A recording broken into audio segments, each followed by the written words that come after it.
Okay,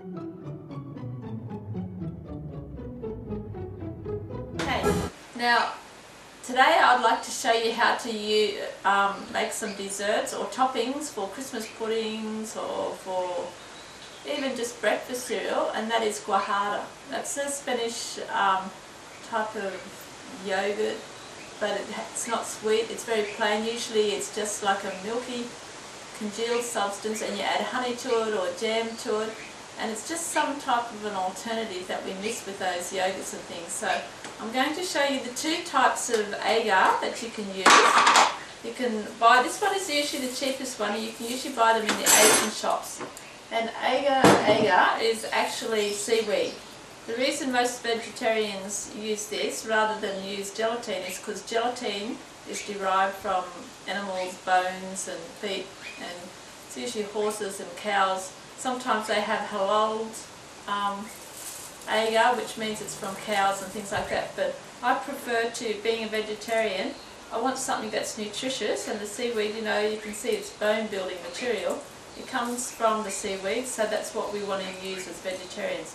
To make this dish here, I'm going to use this one here that you think, what can I do with? When you see that in the shop, you think, oh, that's great, I know what agar, it's a gelatinous material, but how can I use it? Quite simply, if you take about, say that much, you can see how much I have here. Just a handful. So this is how you'll buy it in the shop, in a packet. Oh, probably $2 for a big packet like this. And so what I do is I take that, and I've got it in my hands like that. It's about, you see it's a little ball like that. But I usually take it and I cut it. So it just dissolves quicker, because if you've been used to using gelatin, then you're used to it in the powdered form. The other style of that is readily usable and you can buy is the powdered form agar, but it's much more expensive because they've already cut it up and powdered it for you, and that comes in little satchels like that. Probably that would, if you're making jelly with a tin of pineapple, or that's usually you use that for about 1.5 litres.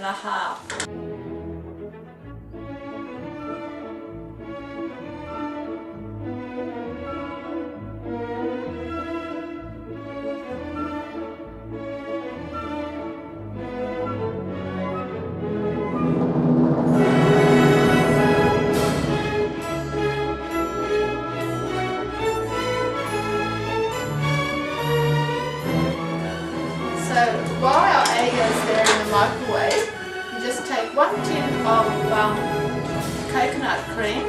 I don't buy the coconut milk, because if you want coconut milk, just buy the cream and add a tin of water to it. So we open this, and you can also use your powdered coconuts, which is this. I find it convenient to have both in the cupboard. So you've got your powdered coconut milk like this, which you can see, and you can add to curries, because sometimes if you only need a little bit, you waste the rest of it.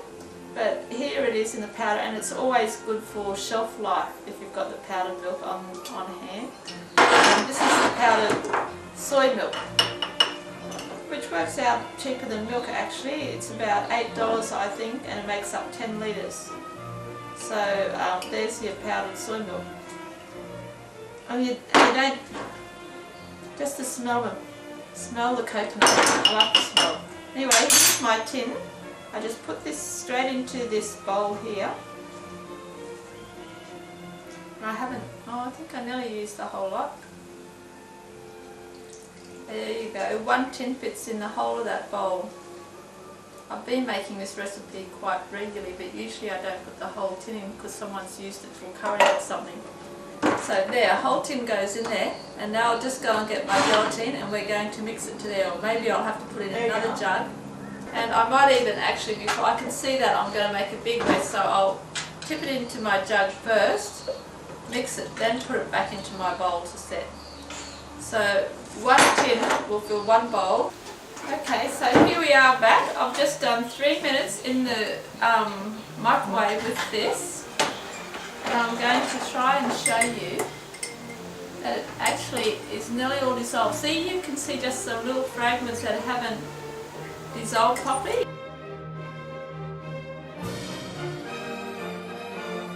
Give it a stir, or you can put it back into the microwave for another minute.